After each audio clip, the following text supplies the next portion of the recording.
na mene edem senanu edi nkomo anti corruption campaigner yeni nindi nkomo emfa OSP Ken Ofori-Atta issue no ho. This will become maybe the third or the fifth time Sebi the issue of calling him into me so but senanu our line so yeni nindi nkomo na fe yen hwe de senanu. Good morning and welcome to Kessben Marching. Good morning. Thank you for having me. All right. I'm sure everything is well. Yes, it is by God's grace. We thank God. Now, what is really your thoughts when it comes to the OSP and the former minister, Ken Ofori-Atta, first off?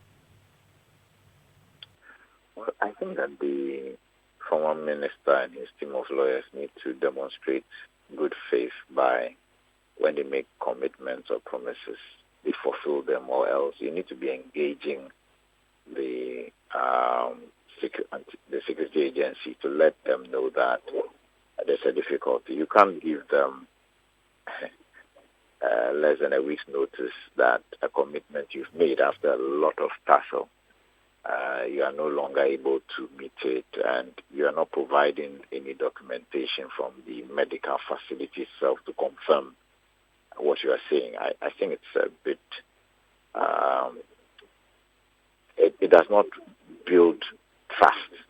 Mm-hmm. The security agent is bound to think you are trying to run away, because if you went around in circles, you gave a date, they've shifted, they've agreed, then less than a week or so, you come and change it, and you are not supporting it with documentation from the facility. I would say he's here with us and there's an emergency.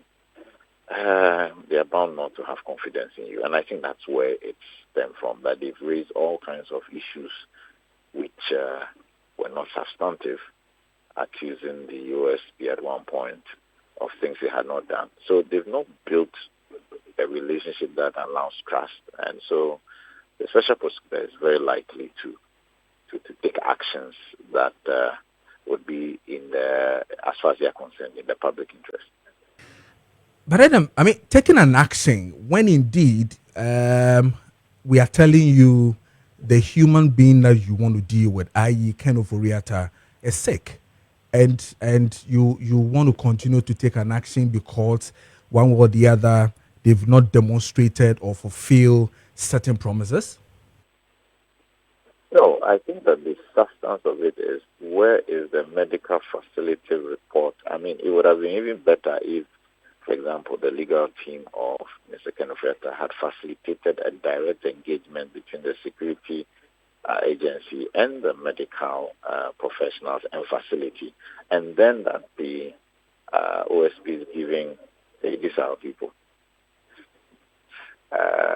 is giving the a medical report on the letterhead of that facility to confirm.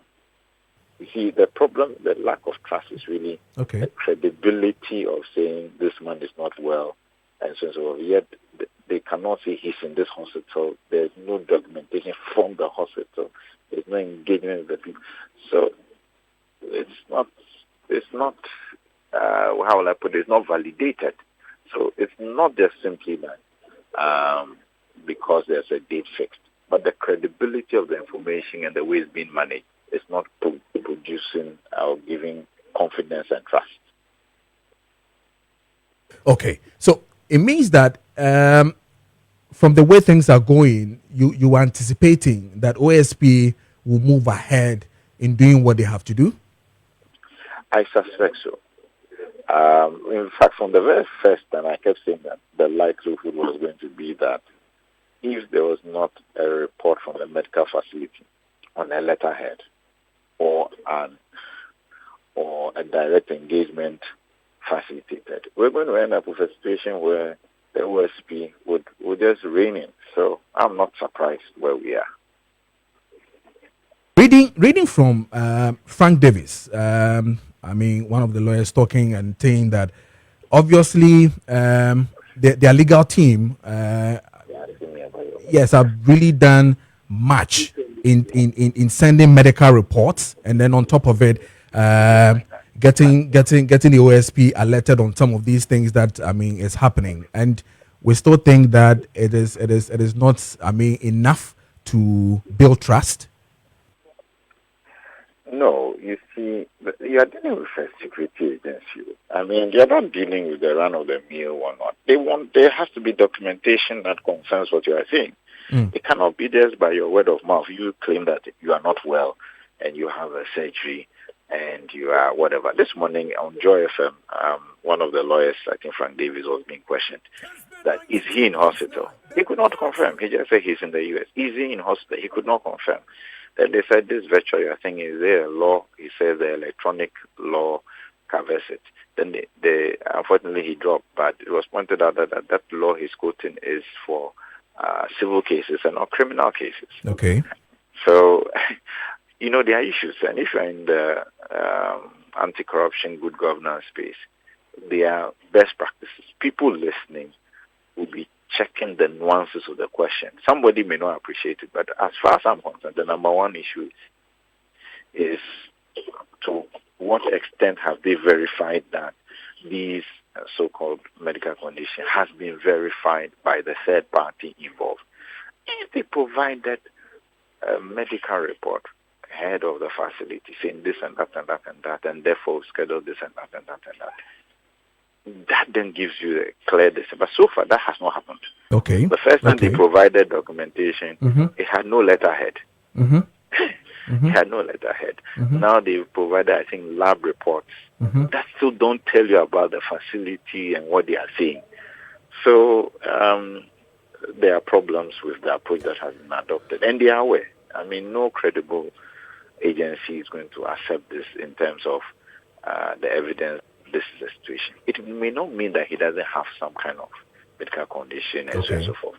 It just means that if you want the security agency to take you seriously, facilitate that verifiable documentation or facilitate the discussion with the agency in a way that people can confirm.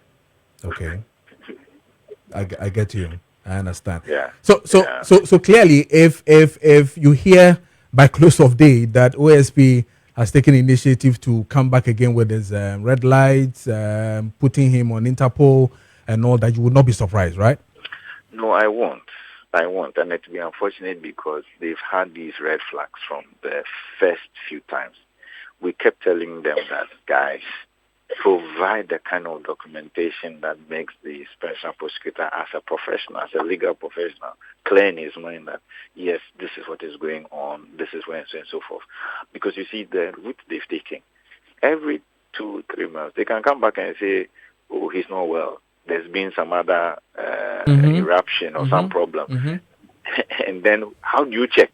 The only way we check is that where's the paper trail? Where's the document on a letterhead with phone numbers and so on? So we can call, we can cross-check and say, yes, so and so and so. So there's credibility because maybe this medical facility is well known. We know that at some point the person will be available. Okay. But if you are not providing any credible supporting documentation with numbers, with names that people can cross-check and validate, any other person who is dealing with you will say the OSP is being irresponsible. I get it. So that's the problem. Adam. So I'm listening. Sorry. So I think it's important that maybe to the general public, people will not be able to read in between their lines. That people within the space, we are all asking, why is it that up to now they've not been able to facilitate that direct engagement or provided, a medical report with the institution, their names, get some, whether it's a professor or not, doctor, whatever. That then begins to build, but nothing happens. Then less than a week to when you are supposed to show yourself, you say you are not helping the case at all. But Adam, have you one way or the other double checked with OSP whether indeed they consistently don't get the medical reports just as you describe it? The first time I asked, there was no documentation supporting them with a letterhead. These things we always want to cross-check. Okay. So we did. There was no documentation. So when I was speaking, I kept saying that, listen, the problem is the validation of what our former finance minister is saying.